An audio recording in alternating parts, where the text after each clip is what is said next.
All of us dead versus the last of अस। एक Korean drama lovers की जान तो दूसरा गेमर्स का इमोशन। आज हम कंपेयर करेंगे दो सुपरहिट सीरीज को।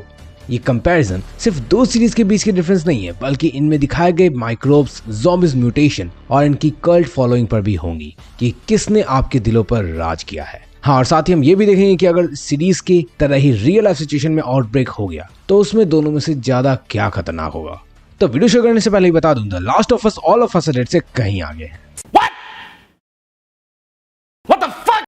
तो देखो, एक तरफ जहां ऑल ऑफ अस डेड में टॉक्सोप्लाज्मा गोंडाई नाम के पैरासाइट से ज़ॉम्बीज बनना शुरू होते हैं, वहीं द लास्ट ऑफ अस में कॉर्डिसेप्स फंगस से। और यहाँ स्पेशल बात यह है कि ये दोनों ही चीजें रियल लाइफ में मौजूद है। तो अब इंतजार फाइनली खत्म हो गया है, एंड क्योंकि द लास्ट ऑफ अस का सीजन 1 भी रिसेंटली खत्म हुआ है, तो इससे ज्यादा परफेक्ट टाइम नहीं होगी इस टॉपिक को एक्सप्लोर करने के लिए। तो एक तरफ हमारे पास है ऐसा वायरस जो हमारे डर को बहुत ज्यादा बढ़ाकर हमें दूसरों की तरफ हमला करने पर मजबूर कर देता है, बिल्कुल जोनस वायरस की तरह। तो दूसरी तरफ एक फंगस है जो हमारे दिमाग को कंट्रोल में लाकर हमें ज़ॉम्बी बना देता है। एक तरफ जहां पैरासाइट आपको ज़ॉम्बी या हार्मी में बदलता है, वहीं फंगस अलग अलग स्टेजेस पे इन्फेक्ट करके आपको बहुत तड़पाता है एंड देन हमेशा के लिए जकड़ लेता है। तो किस में दिखाया है एपोकलिप्स सबसे ज्यादा खतरनाक, किनके ज़ॉम्बीज हमें ज्यादा नुकसान पहुंचा सकते हैं, और आखिर दोनों में से कौन सा रियलिटी के ज्यादा करीब है। तो थोड़ा इंतजार करो, इन सब सवालों का जवाब देगा ये मंदबुद्धि बालक। तो ये फिगर आउट करने के लिए that which is the best series, हम दोनों के हर एक फैक्टर्स को कंपेयर करेंगे और फिर जज करेंगे that which is the best series. शुरू करते हैं ऑल ऑफ अस डेड से। इसमें स्टोरी एक हाई स्कूल स्टूडेंट्स के ग्रुप पर बेस्ड होती है जो ज़ॉम्बी एपोकलिप्स के शुरू होने से एक स्कूल में फंस जाते हैं। यहाँ कई कैरेक्टर्स होते हैं और ज़ॉम्बीज के अलावा भी उनके खुद के इमोशनल इश्यूज होते हैं, जैसे यूनजी का बुलिंग हो या फिर ग्योंगसू का पिंकी से ट्रोल्ड होना। लेकिन जैसे जैसे ये शो आगे बढ़ता है, सभी बच्चे इस ज़ॉम्बी एपोकलिप्स को सरवाइव करने के लिए एक साथ आते हैं, टीम फॉर्म करते हैं और एक दूसरे के साथ अच्छा रिलेशन बनाते हैं। जबकि द लास्ट ऑफ अस में पूरी स्टोरी सिर्फ दो कैरेक्टर्स के ही अराउंड फोकस रहती है, जोल जो कि एक स्मगलर है और एली जो कि एक ऑर्फन निब्बी है। इनका इस दुनिया में किसी से अपनापन नहीं है और खुद को जिंदा रखने के लिए इन्हें जो मिलता है उसे शूट करते हैं। इसकी कहानी ज़ॉम्बी एपोकलिप्स के 20 साल बाद शुरू होती है, जिसमें एली को एक रिवॉल्यूशनरी ग्रुप को डिलीवर करने का टास्क जोल को मिला होता है और इस बीच काफी कुछ होता है। काफी सारे सर्वाइवर से लड़ना, अपनों को खोना और साथ ही साथ ज़ॉम्बी से बचने का क्योर निकालना, जो कि स्पॉइलर अलर्ट निकलता नहीं है। और बाकी किसी से रिलेशन बने या ना बने, लेकिन जोल और एली के बीच में एक डीप फादर डॉटर का कनेक्शन बन जाता है। अब क्योंकि आपको भी ऑल ऑफ अस डेड की तरह सभी से बनाकर रखनी चाहिए और कैसे ग्रुप और टीम फॉर्म करना है ये आना चाहिए, इसलिए पॉइंट जाता है ऑल ऑफ अस डेड को, जहां यूनिटी बहुत ही इंपॉर्टेंट रोल प्ले करता है सर्वाइवल के लिए। सेकंड डिफरेंस है enemy and scenarios. All of us dead में कंफाइंड स्पेस है, बच्चे स्कूल में ही ज़ॉम्बी से बचते हैं, वो भी बिना किसी एडवांस्ड गन्स वगैरह के। यहाँ एक छोटे एरिया में इन्हें हजारों ज़ॉम्बी से लड़ना पड़ता है और पिंकी जैसे खड़ूस लड़की का भी सामना करना पड़ता है, और गुइनाम तो है ही एक बहुत बड़ी मुसीबत जो स्टूडेंट्स के लिए काफी प्रॉब्लमैटिक है। और अगर टाइम पर नहीं भागे तो बॉम्ब ब्लास्ट भी इस स्कूल में हो ही जाएगा। यहाँ प्रॉब्लम गुइनाम है, एक दो बच्चे हैं और खुद गवर्नमेंट है, वह स्कूल से भागना इनका मेन फोकस है। लेकिन द लास्ट ऑफ अस में characters all of us dead की तरह किसी कंफाइंड स्पेस में नहीं है, उनके लिए पूरी दुनिया खुली हुई है। इसमें खतरा सिर्फ गुइनाम जैसे एक हार्मी से नहीं, बल्कि कई तरह के इंसान से हैं, जिनमें से कुछ कैनिबल्स भी हैं। तो ऐसे में दोनों के सिनेरियोस काफी ज्यादा डिफिकल्ट है और पॉइंट जाता है दोनों को ही। द लास्ट ऑफ अस और ऑल ऑफ अस डेड में एक मेजर डिफरेंस है इन दोनों सीरीज की टोन या फिर वाइब। जहां द लास्ट ऑफ अस में एक डार्क और एक ग्रीम टोन दिखता है जो पूरे सीरीज में बने रहता है, सैडनेस, इमोशन और उदासी से। जहां द लास्ट ऑफ अस का पोस्ट एपोकलिप्टिक वर्ल्ड भरा हुआ है जिसमें हमें ब्रूटल रियलिटी का पता लगता है, वहीं ऑल ऑफ अस डेड में कॉमेडी है, इमोशंस है, एक्शंस भी है। खासकर कि जब चोंग-सान लास्ट बार हग करता है और जब सू-ह्युक ज़ॉम्बी से लड़ता है, ये देखकर ही मजा आ जाता है। इसमें फ्रेंडशिप है, डार्क टोन भी है कुछ जगह, जहां जोंग-सान अपनी मॉम को देखता है ज़ॉम्बी में कन्वर्ट हो चुका, और जब पिंकी जस्ट मजे मजे में ग्योंगसू को इन्फेक्ट कर देती है। और एक तो सबसे ज्यादा डार्क टोन होता है जब यूनजी मरने वाली होती है, मतलब कि वो अपनी जान लेने का कोशिश करती है और उसे इतनी हद तक बुली कर दिया जाता है।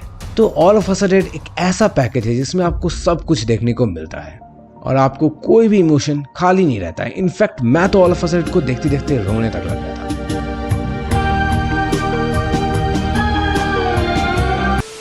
तो ऑल ऑफ अस डेड को द लास्ट ऑफ अस के कंपैरेटिवली काफी खास हम कह सकते हैं और पॉइंट जाता है ऑल ऑफ अस डेड को।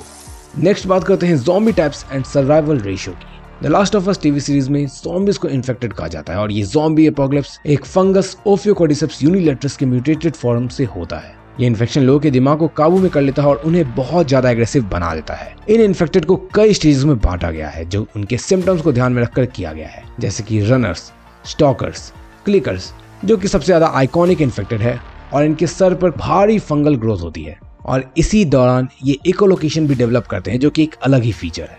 और अंत में आता है ब्लॉटर, जो कि सबसे ज्यादा स्ट्रांग होते हैं और गोलियां भी इनके सामने फेल होती है। वहीं ऑल ऑफ अस डेड में ऐसा कुछ भी नहीं है, बल्कि उसके ज़ॉम्बीज को तो साउंड से भी कंट्रोल कर सकते हैं और हम उन्हें मैनिपुलेट कर सकते हैं। मतलब कि ऑल ऑफ अस डेड के ज़ॉम्बीज आर वीक। तो पॉइंट जाता है द लास्ट ऑफ अस को। इसके बाद बात करते हैं सर्वाइवल रेशियो की। तो द लास्ट ऑफ अस का फंगस एक हाइव माइंड की तरह काम करता है, जिसकी वजह से अगर आपने एक जगह पर इस फंगस को डिस्टर्ब किया तो इसका पता सभी आसपास के ज़ॉम्बी होर्ड्स को लग जाएगा और वो आप तक पहुंच जाएंगे। इसलिए इसमें लिटरली फूंक फूंक कर कदम रखना है। जबकि all of us are dead में सिर्फ रनर्स ज़ॉम्बी हैं, जो हमें किसी भी स्टैंडर्ड ज़ॉम्बी मूवीज में मिलते हैं। वो पूरी तरह से दिमाग में खाली होते हैं और सिर्फ ह्यूमंस पर ही अटैक करते हैं। ये ज़ॉम्बीज अकेले तो बड़ा खतरा नहीं है, लेकिन ये झुंड में बहुत ज्यादा डेंजरस हैं। लेकिन स्टिल द लास्ट ऑफ अस की जैसे यहाँ ज्यादा कोई वेरिएंट नहीं है और एक ही खतरनाक वेरिएंट है जिसे हां भी कहते हैं, जो कि सीरीज में तो काफी बुरे थे जैसे कि गुइनाम या यूनजी, लेकिन कुछ अच्छे भी हो सकते हैं नामरा के जैसे। तो क्योंकि द लास्ट ऑफ अस में हाइव माइंड का भी खतरा है और ज़ॉम्बी के स्टेजेस भी 4 लेयर्स तक हैं, तो इसलिए मेरे अकॉर्डिंग द लास्ट ऑफ अस के ज़ॉम्बी ज्यादा खतरनाक है और उनसे सर्वाइव करना भी बहुत ही ज्यादा मुश्किल। इसलिए यहाँ पहुंच जाता है द लास्ट ऑफ अस को। वैसे आपको क्या लगता है, किसके ज़ॉम्बीज ज्यादा खतरनाक है? कमेंट में बता देना। बाकी अब बात करते हैं मोस्ट इंपॉर्टेंट क्राइटेरिया की, जो कि है रियलिस्टिक एडेप्टेशन। मतलब कि किसमें दिखाया गया कॉन्सेप्ट ज्यादा रियलिटी के क्लोज है और ह्यूमंस के लिए खतरनाक है। लेकिन उसे जानने से पहले अगर तुम मूवीज वगैरह देखते हो या फिर उससे रिलेटेड अपडेट्स में इंटरेस्टेड हो तो टेलीग्राम चैनल का लिंक डिस्क्रिप्शन में मिल जाएगा, जाकर ज्वाइन कर लो। और इस चैनल को अगर तुम लोग देख रहे हो तो चैनल सब्सक्राइब कर देना। We are really close to 100 के सब्सक्राइबर्स, तो यार जल्दी से जल्दी करवाओ।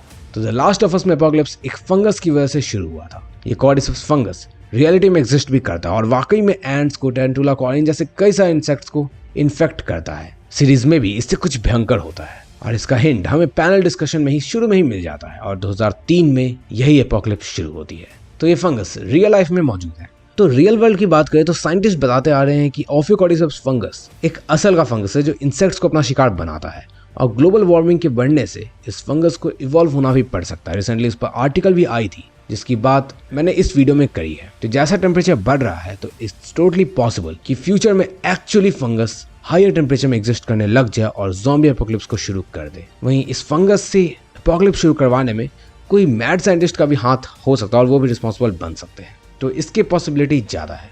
वहीं ऑल ऑफ अस डेड में ज़ॉम्बी एक वायरस से फैलता है विच इज जोनास वायरस, जो कम्प्लीटली फिक्शनल है, लेकिन ये वायरस एक पैरासाइट से बनता है जिसका नाम है टॉक्सोप्लाज्मा गोंडाई। अब ये पैरासाइट भी कॉर्डिसेप्स की तरह रियलिटी में एग्जिस्ट करता है। हम इस कोरियन ड्रामा में देखते हैं कि जब चूहा काफी ज्यादा डरा होता है तो उसमें मौजूद ये पैरासाइट नेचर के अगेंस्ट जाकर बिल्ली पर अटैक करने लग जाता है, जो कि वाकई में असल बात है क्योंकि इस पैरासाइट के कारण रिस्क टेकिंग एबिलिटी भी बढ़ जाती है और इसी का इस्तेमाल डॉक्टर ली जोनास वायरस को बनाने में करते हैं। मतलब कि ऑल्दो इसमें दिखाया गया वायरस फिक्शनल है, लेकिन इसका कॉन्सेप्ट बिल्कुल ही रियल है। अब बता दूं, ये पैरासाइट सिर्फ कैट फैमिली के स्टमक में ही बनता है और जहां तक बात रही कि क्या ये इंसानों में पहुंच सकता है तो द आंसर इज यस।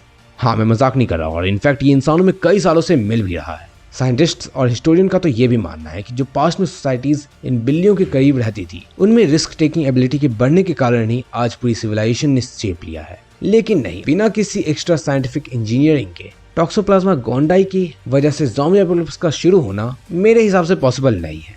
और अगर इससे कुछ एपोकलिप्स जैसा होता है भी तो उसमें केवल साइंटिस्ट का ही हाथ रहेगा, ये खुद से ही नहीं होगा। विच मीन्स कि टॉक्सोप्लाज्मा गोंडाई कॉर्डिसेप्स फंगस के कंपैरेटिवली सेफ है।